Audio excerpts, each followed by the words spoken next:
Remember this, nothing worth doing ever came easy. Following your convictions means you must be willing to face criticism from those who lack the same courage to do what is right, and they know what is right, but they don't have the courage or the guts or the stamina to take it and to do it.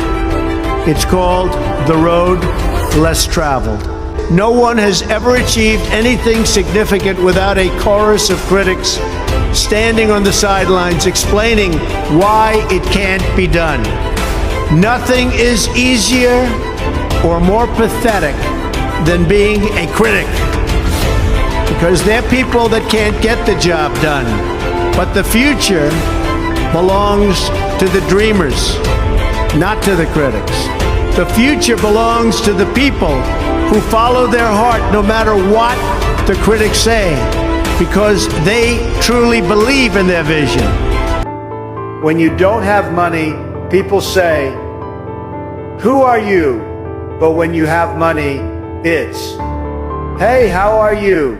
Long time no see. You look so beautiful, handsome, and amazing." That's the power of money. Your job is not your life. It is just a job. I shall explain the reasons. 1. Your company is not your family. Companies exist primarily for profit and are not responsible for your personal well-being. No matter how much they promote a family culture, their focus is business. 2. Your colleagues are not your friends. Keep in mind that people have their own interests and motivations. Don't expect everyone to act in your best interest. 3. You are replaceable. If something bad happens to you, your company will find a replacement without hesitation. Well, you know, we had 5,000 troops along the border. Turkey is a major force, by the way, and Erdogan is somebody I got along with great, but he has a major military force, and his has not been worn out with war. The very strong, powerful army.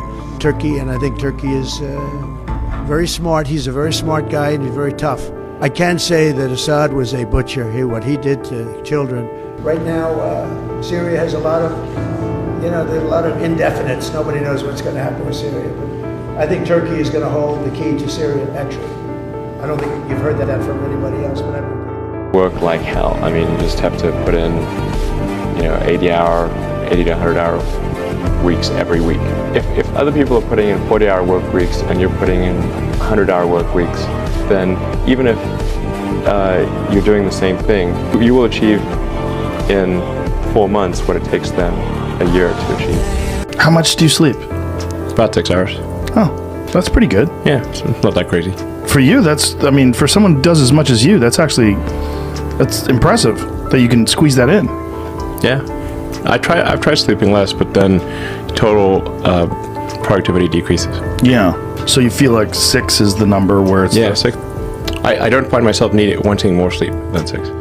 If you punish people too much for failure, then they will respond accordingly, and the innovation you will get will be very incrementalist. Nobody's going to try anything bold for fear of getting fired or being, punished in some way.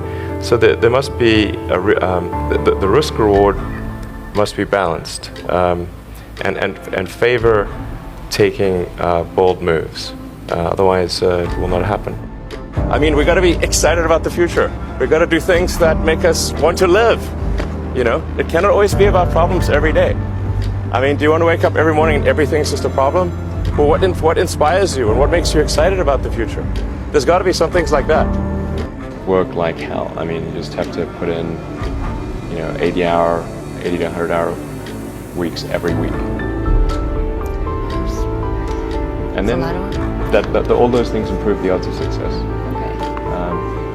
I mean, if other people are putting in 40-hour work weeks and you're putting in 100-hour work weeks, then even if you're doing the same thing, you know that in 1 year you will achieve what they achieve. You will achieve in 4 months what it takes them a year to achieve.